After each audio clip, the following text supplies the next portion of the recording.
تمام عاشقان رسول کو خاتم النبیین صلی اللہ تعالی علیہ وآلہ وسلم کی شب ولادت مبارک ہو۔ حضرت سیدنا شیخ عبدالحق محدث دہلوی رحمۃ اللہ تعالی علیہ فرماتے ہیں، بے شک خاتم النبیین صلی اللہ تعالی علیہ وآلہ وسلم کی شب ولادت شب قدر سے بھی افضل ہے، کیونکہ شب ولادت خاتم النبیین صلی اللہ تعالی علیہ وآلہ وسلم کے اس دنیا میں جلوہ گر ہونے کی رات ہے، جبکہ لیلۃ القدر یہ خاتم النبیین صلی اللہ تعالی علیہ وآلہ وسلم کو عطا کردہ شب ہے۔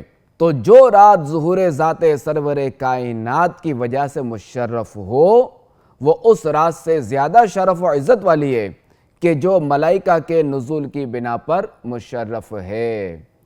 صلو علی الحبیب صلی اللہ علیہ محمد صلی اللہ علیہ وآلہ وسلم۔ سرکار کی آمد مرحبا، آقا کی آمد مرحبا، پیارے کی آمد مرحبا، اچھے کی آمد مرحبا، آقا عطار کی آمد مرحبا۔